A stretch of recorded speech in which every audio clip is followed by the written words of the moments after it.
अस्सलाम वालेकुम, ये है introduction to psychology part 1 PSY 312 dear knowledge की तरफ से। आज की इस वीडियो में हम स्टार्ट करेंगे मेथड्स ऑफ साइकोलॉजी में, जिसमें हम स्टडी करेंगे ऑब्जर्वेशन। ऑब्जर्वेशन नॉर्मली ऑब्जर्वेशन की स्टडीज़ और surveys correlation studies descriptive methods में आते हैं। तो इस वीडियो में हम स्टार्ट ही डिस्क्रिप्टिव मेथड टर्म से स्टार्ट करेंगे। डिस्क्रिप्टिव मेथड में फिर हम पढ़ेंगे ऑब्जर्वेशन। ऑब्जर्वेशन की दो टाइप्स होती हैं, एक होता है नेचुरलिस्टिक ऑब्जर्वेशन और एक होता है laboratory observation. Descriptive method basically होता क्या है? डेफिनेशन इसकी है scientific procedures that involve systematically observing behaviour in order to describe the relationship among behaviour and events. ये आप कह सकते हैं कि descriptive methods are research methods used to observe and describe behaviour.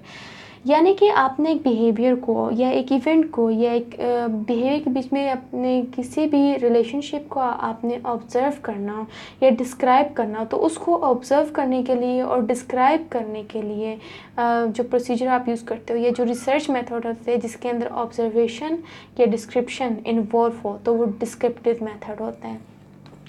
तो डिस्क्रिप्टिव मेथड में होता है ऑब्जर्वेशन और डिस्क्रिप्शन एक बिहेवियर का। अब आता है नेचुरलिस्टिक ऑब्जर्वेशन की तरफ। नेचुरलिस्टिक ऑब्जर्वेशन में आगे टर्म्स यूज़ होते हैं, तो उसकी मैंने डेफिनेशन पहले से लिख दी है। Naturalistic observation basically it is the systematic observation and recording of behaviour as they occur in their natural setting.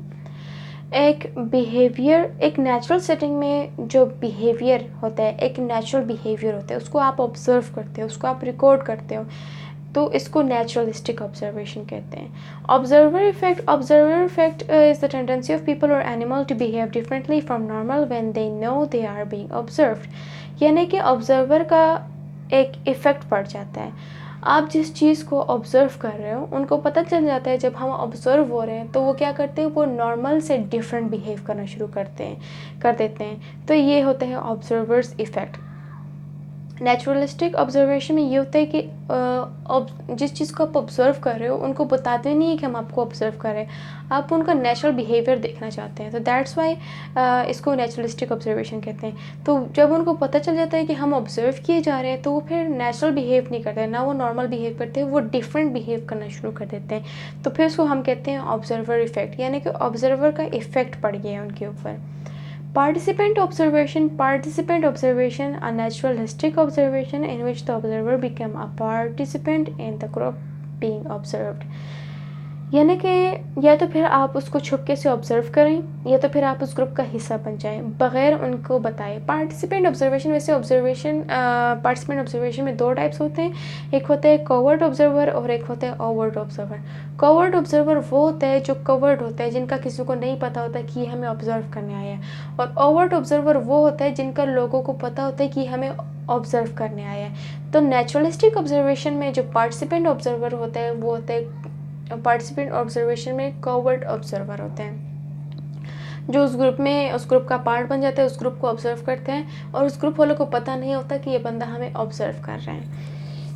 फिर है ऑब्जर्वर बायस, जैसे कि बायस का टर्म मैं काफ़ी बार यूज़ करती जा रही हूँ अपनी वीडियो में। बायस यानी कि अपनी पर्सनल जजमेंट, आप अपनी सोच के मुताबिक एक चीज़ को ऑब्जर्व करें, आपने अपनी पर्सनल जजमेंट बना दी है, तो इसको कहते हैं ऑब्जर्वर बायस। ऑब्जर्वर की जो अपनी पर्सनल बायस ने स्टार्ट हो जाती है। तो it is a tendency of observer to see what they expect to सी।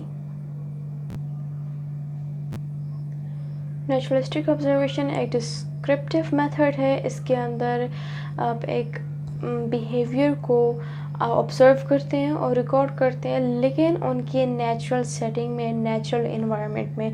इसमें जो रिसर्चर होते हैं, जो रिसर्चर नेचुरलिस्टिक ऑब्जर्वेशन में इंगेज होते हैं, वो कोशिश करते हैं कि वो डिटेक्ट ना हो। जो ह्यूमंस को अगर वो ऑब्ज़र्व करें या वो एनिमल्स को ऑब्ज़र्व करें, जो उनका सब्जेक्ट होता है उनसे वो छुप के वो उनको ऑब्ज़र्व कर रहे होते हैं। अगर उसके लिए उनको पौधों के पीछे छुपना पड़े तो भी वो छुपेंगे, लेकिन without there be like avoid करते हैं कि वो डिटेक्ट ना हो। फॉर एग्ज़ाम्पल, अगर आपने किसी ह्यूमन को ऑब्ज़र्व करना हो, आप उसको लगातार देख रहे हैं, आप लगातार उसको घूरे जा रहे हैं, तो ज़ाहिर है कि वो फिर नॉर्मल से डिफरेंट बिहेव करेगा, या तो फिर वो ये कहते हैं कि एक बुरा इंप्रेशन पड़ जाता है। ठीक है, तो इसके लिए बेस्ट टेक्निक फिर ये होती है कि नॉर्मली वो बुक रीडिंग स्टार्ट कर लेते हैं। जो ऑब्जर्वर होता है, जो रिसर्चर होता है, वो प्रिटेंड करता है जैसे मैं यहाँ पर बैठा हूँ, मैं सिर्फ किताब पढ़ रहा हूँ या अखबार पढ़ रहा हूँ, और या तो फिर वो एक चश्मे पहन ले, एक सन ग्लासेस ब्लैक कलर के, इस तरह। तो उसमें ये होता है कि आई मूवमेंट का पता नहीं चलता। तो अगर वो किसी मॉल में बैठा है या किसी पार्क में बैठा है, अगर वो किसी की ह्यूमन को ऑब्ज़र्व करे तो उनको पता नहीं चलता, और आपको वो नेचुरल बिहेवियर आप वो आसानी से ऑब्ज़र्व कर लेते हैं, क्योंकि इसके अंदर हमारा मेन गोल होता है एक नेचुरल बिहेवियर को डिटेक्ट करना। इसके अंदर आप 2 या 2 से ज़्यादा ऑब्जर्वर्स को भी इंक्लूड कर सकते हैं, 2 या 2 से ज़्यादा ऑब्जर्वर्स हों, और कुछ नेचुरलिस्टिक ऑब्जर्वेशन में अगर ज़रूरत पड़ी तो वीडियो टेप की जाती है या ऑडियो टेप की जाती है, ताकि आपकी ऑब्जर्वेशन की या आपकी रिसर्च की जो है वो एक्यूरेसी थोड़ी इंक्रीज़ हो जाए। इसमें फिर आप वीडियो रिकॉर्ड भी कर सकते हैं।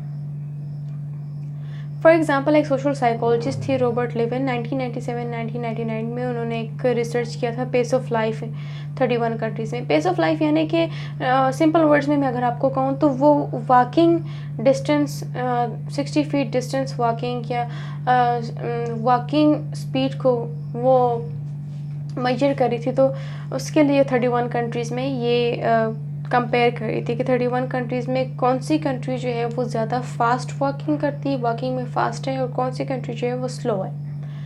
तो रिज़ल्ट से ये पता चला कि जो आयरलैंड है और ब्राज़ील वाले हैं वो फास्टेस्ट वॉकर्स हैं, और उसके अलावा यूनाइटेड स्टेट और कनाडा जो है वो यूनाइटेड स्टेट 6th पे और कनाडा 11th पे था जब इन 31 कंट्रीज़ को कंपेयर किया, और जो फास्टेस्ट से स्लोवेस्ट तक पूरा रैंक किया तो यूनाइटेड स्टेट 6th नंबर पर था और कनाडा 11th नंबर था। इस ऑब्जर्वेशन के लिए अब इन्होंने किया क्या, इन्होंने 35 मेल सेलेक्ट किए एज एन ऑब्जर्वर और 35 फीमेल सेलेक्ट किए एज एन ऑब्जर्वर, ताकि एक से ज़्यादा ऑब्जर्वर्स होंगे तो हमारी ऑब्जर्वेशन जो है उनकी एक्यूरेसी बढ़ेगी। तो उनको जगह जगह बिठाया गया था और वो एक शख्स को ऑब्ज़र्व करते थे, उनका टाइम नोट करते थे, उस शख्स को बताए बगैर कि आपको हम ऑब्ज़र्व कर रहे हैं। क्योंकि अगर हम उनको बताते कि अगर आपको हम ऑब्ज़र्व कर रहे हैं, तो शायद अगर वो शख्स एक स्लो वॉकिंग करने वाला बंदा होता तो उस वक्त शायद वो तेज़ वॉकिंग करना शुरू कर देता ताकि वो जल्दी जल्दी यहाँ से चले जाए, या वो स्लो वॉकिंग करना शुरू कर देता अगर वो तेज़ वॉकर है, ताकि मुझे ठीक तरीके से ऑब्ज़र्व किया जाए। एक ये होता है कि नॉर्मल से फिर वो डिफरेंट बिहेव करना शुरू कर देते, तो उनको बताए बगैर उनको ऑब्ज़र्व किया था, उसके बाद फिर हमारे पास ये रिज़ल्ट आया था।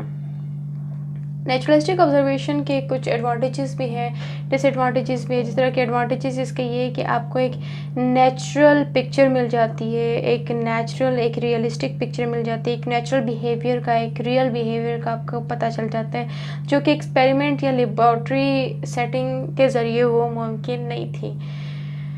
फॉर एग्ज़ाम्पल यहाँ पर अब डेब्रा पेपलर और वेंडी क्रेग ने 1995 में एक रिसर्च की थी फिज़िकल और वर्बल एग्रेशन के ऊपर। तो उन्होंने एक स्कूल बच्चों के ऊपर ये एक रिसर्च की थी, बताया उनको ऑब्ज़र्व करने के लिए फिर उन्होंने कैमकॉर्डर यूज़ किए थे, टेलीफोटो लेंस यूज़ किया था, स्मॉल वायरलेस माइक्रोफोन यूज़ किया था, यानी कि उनके ऑब्ज़र्वर को रिकॉर्ड किया जा रहा था। क्योंकि अगर वो उनको बताते कि हम आपको ऑब्ज़र्व कर रहे हैं कि आप एग्रेशन किस तरह शो करते, शायद वो एग्रेशन शो ही ना करते स्कूल के बच्चे, फिर वो एक अच्छा बिहेव करने की कोशिश करते हैं, नाइस बिहेव करने की कोशिश करते हैं। तो इसलिए उनको नहीं बताया गया था, नेचुरलिस्टिक ऑब्जर्वेशन थी, तो कैमकॉर्डर्स, टेलीफोटो लेंस और स्मॉल वायरलेस माइक्रोफोन्स यूज़ हुए थे। तो फिज़िकल एग्रेशन यानी कि मारपीट और वर्बल एग्रेशन यानी कि आप ज़बान से जो गुस्सा शो कर रहे होते हैं। तो इस रिसर्च से फिर उनको पता चला कि हर 11 मिनट के बाद फ़िज़िकल एग्रेशन शो होती है और हर 5 मिनट के बाद वर्बल एग्रेशन शो होती है। जो स्टूडेंट्स थे जिनके बारे में टीचर ने कहा था कि बहुत ओबीडिएंट स्टूडेंट हैं, बहुत नाइस स्टूडेंट है, ये एग्रेशन शो ही नहीं करते, तो उन लोगों का भी जब हमने नेचुरलिस्टिक ऑब्जर्वेशन के ज़रिए इन लोगों ने पता लगाया तो पता चला कि वो लोग भी एग्रेशन शो करते हैं। और एक ये भी पता चला कि लड़कियाँ भी उतना ही एग्रेशन शो करती है जितना लड़के शो करते हैं, और उतने ही अमाउंट से शो करती है जितने लड़के शो करते हैं। स्टूडेंट्स में उन्होंने इस तरह एग्रेशन का पता लगा लिया। डिसएडवांटेजेस इसके ये हैं कि ऑब्जर्वर्स इफेक्ट होता है, यानी कि आप एक चीज़ को ऑब्जर्व कर रहे हैं, उनको पता चल गया तो आपका उनके ऊपर एक इफेक्ट पड़ गया, ऑब्जर्वर का उनके ऊपर इफेक्ट पड़ जाता है सब्जेक्ट के ऊपर, और फिर वो नॉर्मल से डिफरेंट बिहेव करना शुरू कर देते हैं। तो आपको नेचुरल जो बिहेवियर है वो आपको नहीं मिलता। ऑब्जर्वर बायस इसके अंदर स्टार्ट हो जाती है, अपनी पर्सनल जजमेंट स्टार्ट हो जाती है जब आप एक चीज़ को नेचुरली ऑब्जर्व कर रहे होते हो। और ब्लाइंड ऑब्जर्वर ये कि कभी किसी रिसर्च में ऑब्जर्वर को पता ही नहीं होता कि उसने क्या ऑब्जर्व करना है या वो किस चीज़ को ऑब्जर्व करें। तो यहाँ पर ब्लाइंड ऑब्जर्वर जो है वह इसकी एक डिसएडवांटेज है। तो ब्लाइंड ऑब्जर्वर को या इस मसले को हल करने का फिर बेस्ट टेक्निक यही है कि एक से ज़्यादा ऑब्जर्वर रख लेते ताकि अगर एक को पता नहीं है तो बाकी जो लोग हैं उनकी रिसर्च को फिर हम कंपेयर कर लेते हैं। तो एक से ज़्यादा ऑब्जर्वर रखने से ब्लाइंड ऑब्जर्वर वाला जो मसला है वो ख़त्म हो जाते हैं। दूसरा इसकी डिसएडवांटेज ये है कि आप एक सिचुएशन में एक वक्त में अगर आपने एक चीज़ ऑब्ज़र्व की तो लाजमी नहीं है कि अगली बार भी बिल्कुल वैसे ही ऑब्ज़र्वेशन आपको मिलेगी। अगली बार हो सकते है वो डिफरेंट ऑब्ज़र्व करे। फॉर एग्ज़ाम्पल आपने पार्क में एक बंदे को ऑब्ज़र्व किया, आपने देखा कि वो बहुत ज़्यादा खुश है पार्क में, आपने कहा कि ये बंदा इस पार्क में खुश है तो मतलब ये कि पार्क में लोग खुश होते हैं। क्या पता अगली बार उसी टाइम वो बंदा यहाँ पर आके बैठ के खुश ना हो, सैड हो, तो फिर यहाँ पर आपकी ऑब्जर्वेशन ख़राब हो जाती है। क्या पता वो कहीं किसी उसको कोई गुड न्यूज़ मिली थी जिसकी वजह से वो खुश था।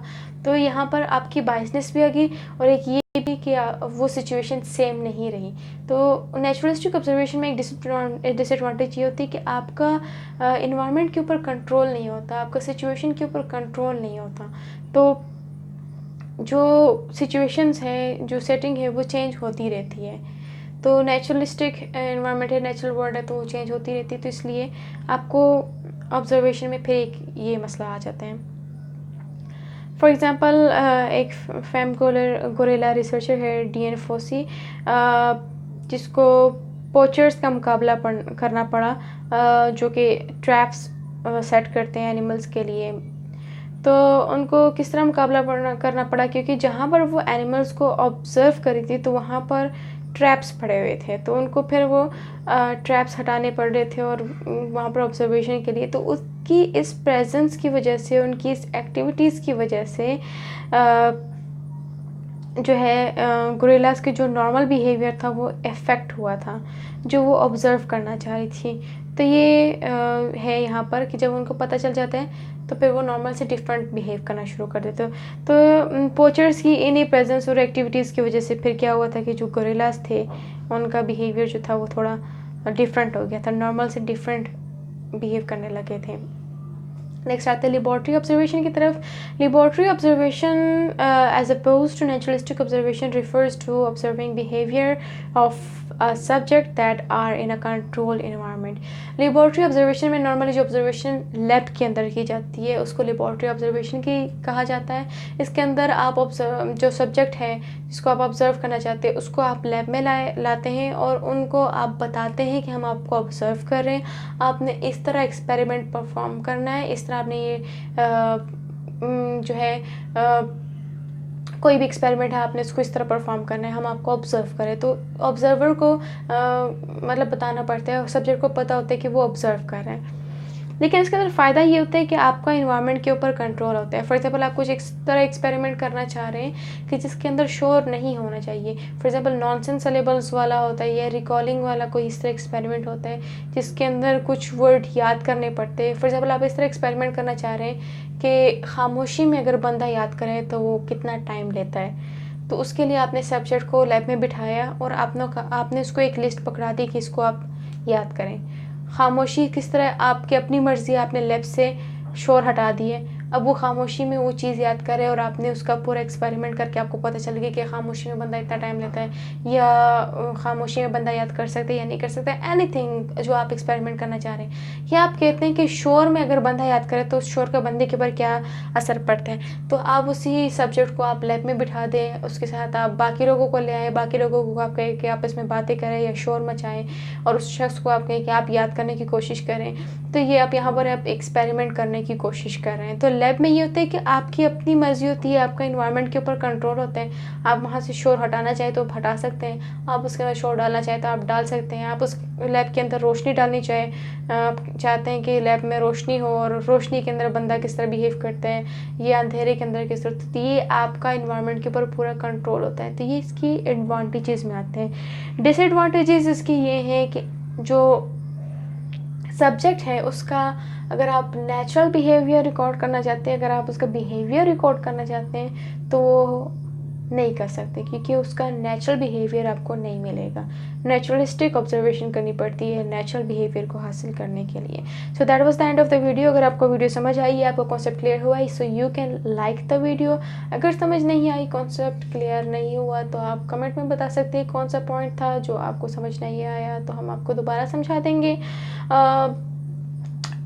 मज़ीद वीडियो की नोटिफिकेशन हासिल करने के लिए आप चैनल सब्सक्राइब कर सकते हैं, बेल आइकन को क्लिक कर सकते हैं, ताकि आपको लगातार नोटिफिकेशन मिलती रहे। क्योंकि अगर नॉर्मली सब्सक्राइब कर देते हैं लेकिन उनको आपका वीडियो की नोटिफिकेशन नहीं मिल पा रही होती, तो उसके लिए फिर आप बेल आइकन पे क्लिक करें, तो आपको फिर जब भी नई वीडियो अपलोड होगी, रिलीज़ होगी, तो आपको डायरेक्ट उसकी नोटिफिकेशन मिलती रहेगी। वीडियो को शेयर करें अपने फ्रेंड्स के साथ, ताकि उनको भी हेल्प मिले लेक्चर्स से, फ्री ट्यूशन से, बिकॉज शेयरिंग इज़ केयरिंग। और अंटिल देन, अल्लाह हाफिज़।